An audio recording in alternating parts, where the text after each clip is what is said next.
Falar de história, eu queria começar lá de trás, porque eu acho que a galera vê o Dedé hoje e o sucesso da Nova União, né, com toda a parada de MMA e meio que esquece que o Dedé vem lá de trás, ganha a faixa preta do Carson Gracie. Como é que foi essa história? Eu lembro que você treinou com alguém até a faixa marrom, eu não vou lembrar o nome agora. E aí o Carson meio que abraçou, você ficou sem treinador, não foi? Conta essa história pra gente um pouquinho. Então, na verdade, eu comecei aos 17 anos, né?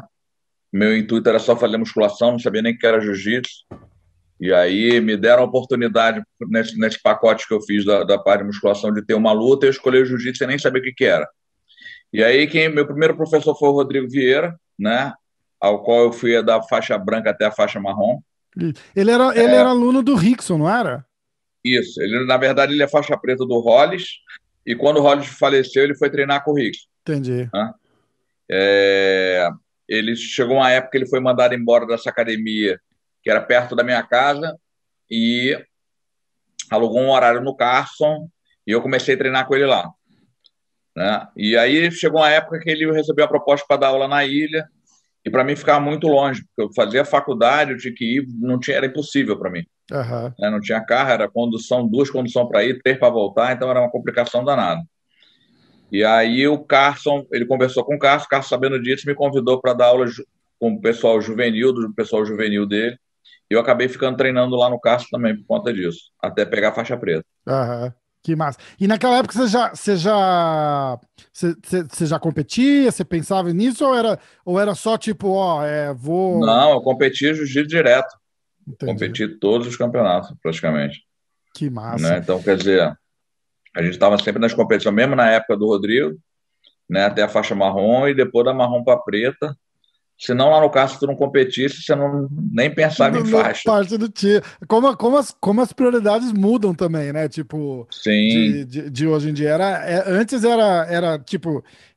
Acho que o foco era o time, né, de sim. competição, não era academia, vou lá dar um treino só e tal.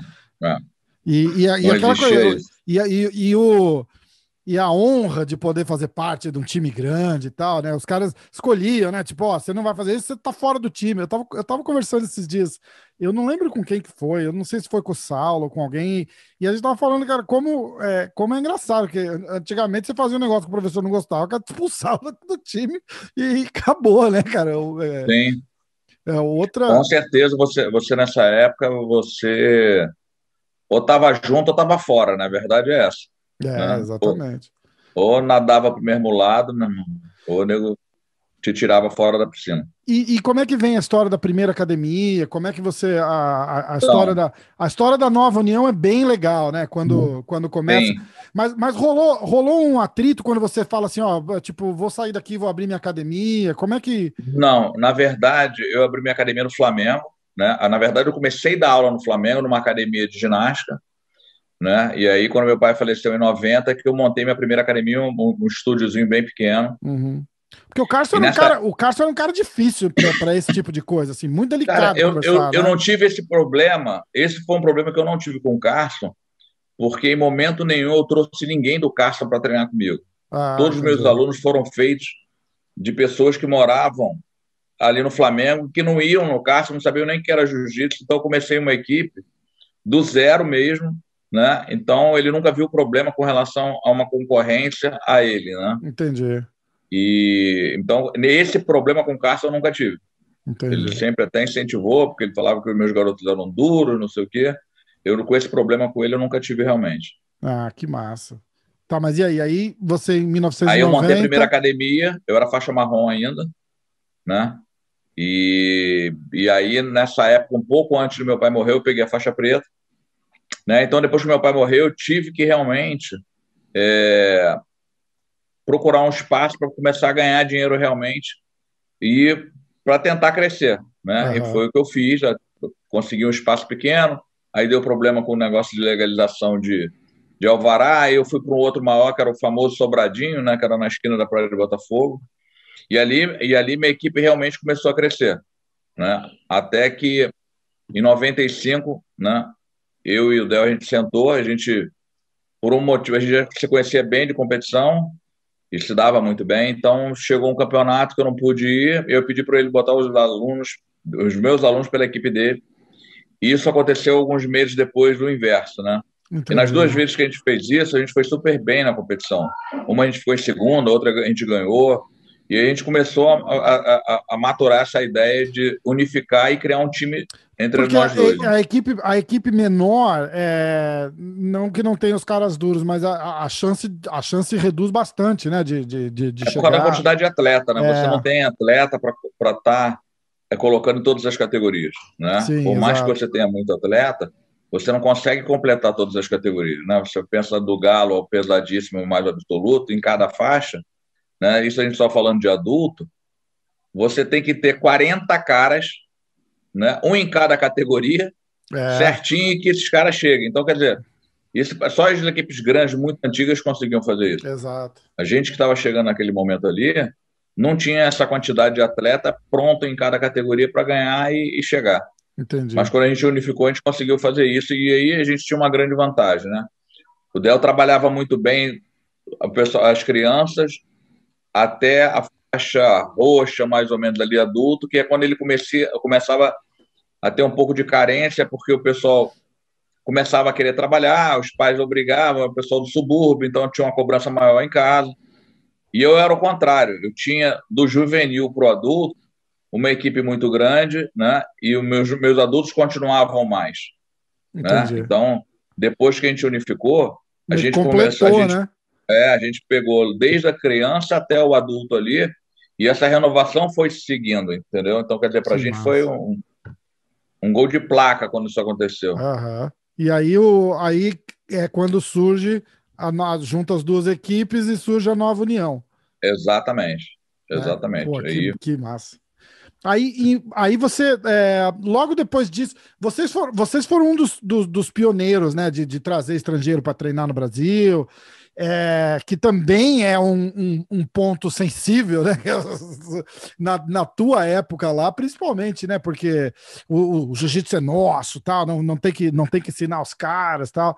Aí conta um pouquinho da história. Você traz BJ Penn, você traz o. então, na verdade, o BJ ele veio para um campeonato mundial aqui na faixa azul, representando a Gracie Barra. Ah, Só que ele treinava, ele começou a treinar no Havaí com um aluno meu, que é o Renato Veríssimo, Renato Charuto, né? E aí ele passou um tempo em San Diego não, São Francisco. São Francisco ou San Diego? Acho que é San Diego. aham. E é com o Ralph, né? Com o Ralph São Gracie, Francisco, então. São Francisco. Então, e É. aí o Ralph foi mandando os atletas dele, e o BJ veio nessa leva e entrou pela Gracie Barra, porque era todo mundo Gracie Barra ali, né? Da Hum, família Gracie. E aí o Ralph e o Charuto, o Renato Veríssimo, trouxe o irmão do BJ que tinha ficado no Havaí, treinando com ele lá, e eram faixa branca para ver o BJ competir. ah, Só que quando chegou no Brasil, o Charuto virou para ele e falou: Cara, já que você está aqui, eu vou te dar azul, tu compete logo no campeonato. é. E era uma categoria acima da dele, era um peso leve o irmão dele, né? E aí aconteceu que o BJ chegou na final e pegou um atleta meu, o João Vitorino. E o meu ganhou do BJ. Ah, E, e para piorar a situação do negócio da Gracie Barra ali, o irmão dele, que era faixa branca que pegou azul, foi campeão no leve. Foi campeão mundial no leve. Chegou aqui de branca, pegou azul e o irmão foi o campeão e o BJ, que estava tudo pronto para ele ganhar, não ganhou. putz. E aí, quando eles voltaram, aí o BJ resolveu voltar para o Havaí Aham, e começar a voltar a treinar com o Charuto lá. E aí, no ano seguinte, já na faixa roxa, ele já veio para treinar com a gente e competir pela nossa equipe. entendi.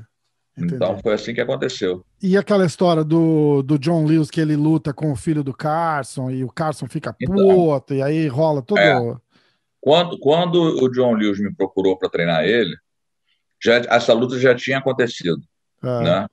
Me procurou um tempo depois, porque ele queria crescer no MMA e tinham me indicado muito bem por conta disso, não sei o quê, da equipe de jiu-jitsu. em que ano foi E isso, Dedé? foi 95, acho, 95, 96. tá, 95, 90, acho que foi 96. tá. Foi 96. E aí ele me chamou, fui para os Estados Unidos, né, me convidou para ficar lá, fiquei lá 15 dias, aí voltei para o Brasil, não, fiquei lá quase um mês, aí voltei para o Brasil, tirei o visto canadense, porque ele ia lutar no mês seguinte no Canadá, e fui para a luta dele lá. E ele foi super bem na luta, ganhou, finalizou lá o cara. E aí, a partir daí, eu comecei a ter uma convivência bem maior com ele e ir mais vezes para os Estados Unidos para treinar ele. Inclusive, Aham. ele veio para o Brasil para treinar com a gente.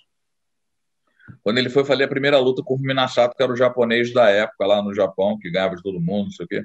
E ele ficou aqui com a gente 40 dias treinando, né? E aí empatou com esse japonês lá também, mas sobrou na luta. Mas era empate porque não teve nocaute nem finalização. Cara, quando o cara veio pra cá, e aí começou aquele buchicho todo de, pô, não pode, o cara era o filho do cara, daqui a pouco o filho do cara vai ter que lutar com o cara de novo. Aham. E aí muita gente que não sabia nem do que estava falando começou a falar besteira. E eu fui o primeiro a dizer, eu falei, cara, primeiro ninguém paga as minhas contas, né? Exatamente. Nunca ninguém foi me botar dinheiro no bolso para deixar de fazer isso ou fazer aquilo. Segundo que amanhã vai todo brasileiro que vai tiver uma academia vai começar a dar aula para um gringo. Isso a gente está falando de gente que mora no Brasil, mas daqui a pouco vai estar muita gente morando fora. Sim. E os caras vão começar a dar aula. Então, isso é questão de tempo. Aí, nego, não, isso não vai acontecer. Os caras, a gente nunca vai ensinar o jiu-jitsu para os caras.